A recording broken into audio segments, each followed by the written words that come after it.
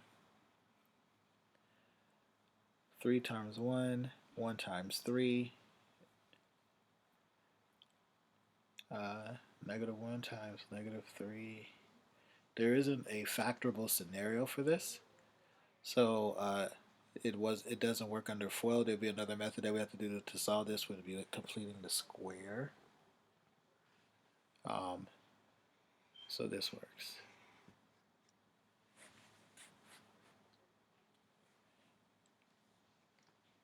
We'll do completing the square later. Okay, what happens when a doesn't equal 1? Diamond method still works. We have here 4x squared plus 7x plus 3.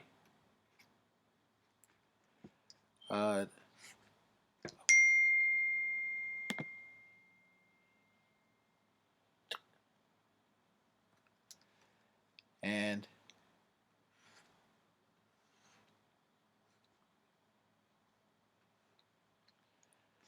here's my A, here's my C, here's my B. Here I got to do, for the products, it has to be the product of A times C. And for the sums have to add up to B. So in the case of this guy, it's 4 times 3, which makes it 12, and this is 7. So I got to think of a number that multiplies to 12, adds up to 7, the one that pops into my brain. And since they're both positive, that tells me they're going to be positive is 3 and 4. So the way that the book attacks this from here is that it says, okay, since I know this is 3 and 4, I'm going to say that 7x is equal to 3x plus 4x. 3x plus 4x. And I'm going to substitute that 3x for 4x with 7x. I'm going to rename this 4x squared plus 3x plus 4x plus 3. I'm going to put these guys in parentheses. I'm going to separate one from the other. And I'm going to see if I can factor anything out. I'm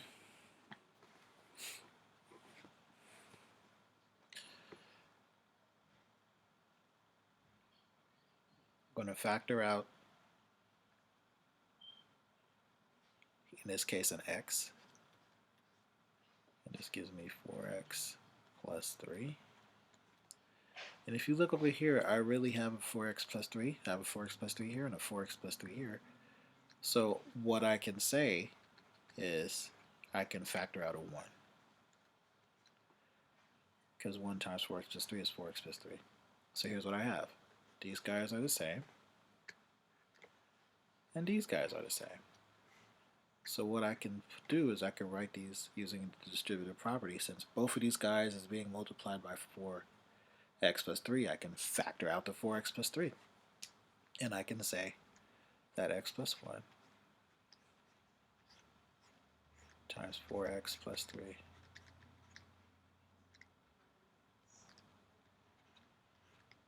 is my factored form. Again, use FOIL to confirm. 4x squared plus 3x plus 4x plus 3. Put these two guys together, I get 4x squared plus 7x plus 3.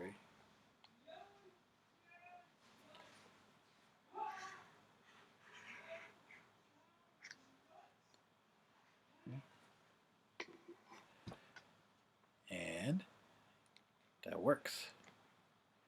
I'll use the same method over here. I have 2x squared minus 7x plus 6.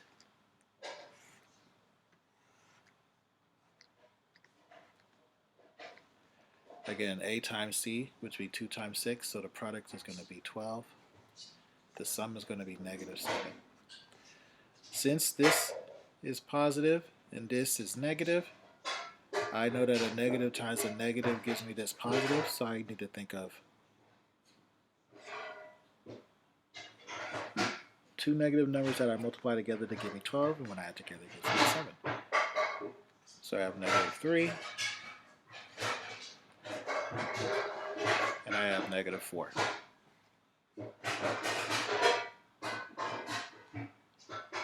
So then when I set this up, I know that 7x is equal to 3x plus 4x, or negative 7x is equal to negative 3x minus 4x. Actually, let's do it this way, 4 and 3, because negative 4 is bigger than negative 3. I'm going to plug that in for 7x negative. So I have 2x squared minus 4x minus 3x plus 6. Put my parentheses over here and my parentheses over here, including the negative term. There's going to be a plus sign here. Here I can pull out a 2 and I can pull out an x. That gives me x minus 2.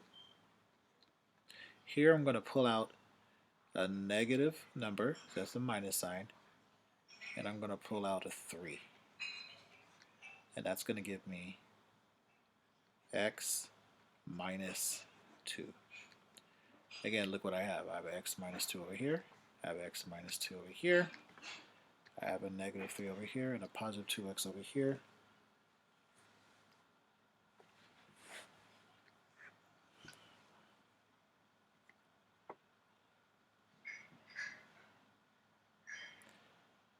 And I can use the distributive property and pull this out.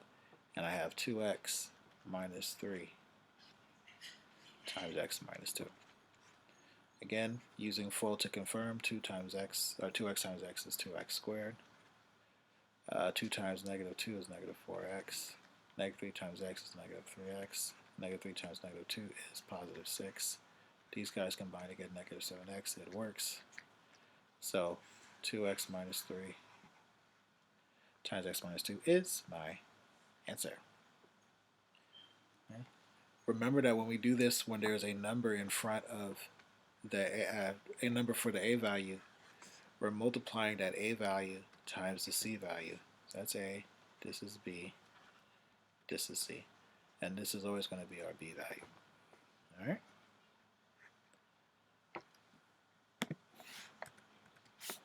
Perfect squares as it pertains to trinomials. We know that if we square something to get a perfect square, it's going to be something times itself.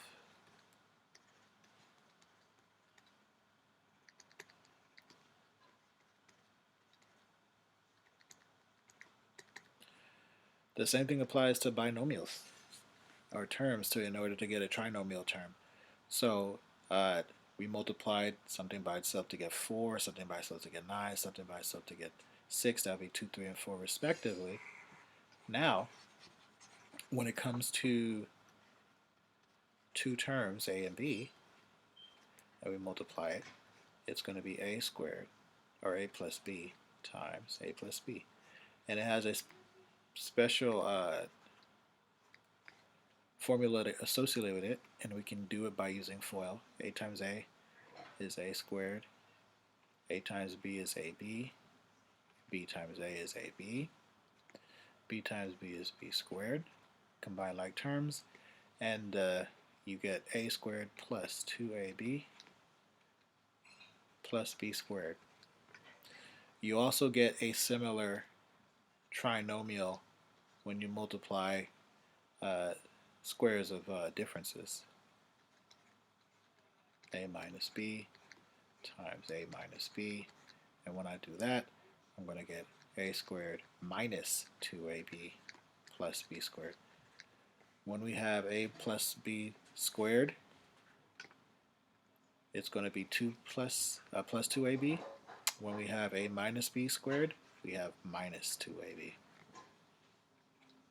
Okay? And that's useful because we can use the fact that if we have a perfect square trinomial, we can factor it pretty easily by following these particular steps. First step, see if we have perfect squares. Okay. I see a 4 and an x squared. I can square root these guys and get a 2x. I see a 36. I recognize that it's a perfect square. I can get a 6. And in order to, this would be my a term. This would be my b term, or c term, sorry. And in order to, actually this would be my b, because it's 2ab. This would be my b. In order to find out if this is accurate, I would just multiply 2, right, 2ab. In this case, it would be 2 times 4, or 2 times 2 times 6, which gives me 24. And since I have that, I know that there's a minus sign here. I'm very confident saying that 2x minus 6 is the factored form of this particular trinomial. So let's try that with something down here. We have 64 x squared minus 16x plus 1. Again, I see that I have a perfect square, so I square root. That's 8x. That's my a. I can square root 1. 1 is a perfect square because 1 times 1 is itself. And that's my b term, and that gives me 1. And if I was to multiply 2ab, that's 2 times 8 times 1, I get 16. So I feel really, really good by that saying that 8x, since there's a minus sign here, 8x minus 1 squared is the form of that particular trinomial.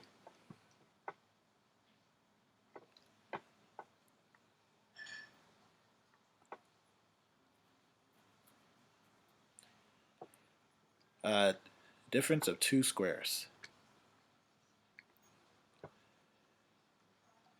A squared minus b squared is a plus b times a minus b. And I know this by using FOIL.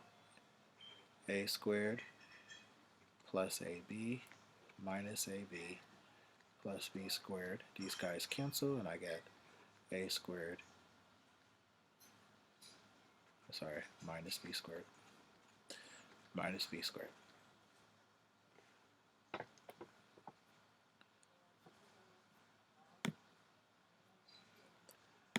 So one example that they give us is 16x squared minus 81. These are perfect squares, so since they're perfect squares, I can square root them. This is 4x, and this is 9. So I have 4x minus 9, and I know that the other one is 4x plus 9.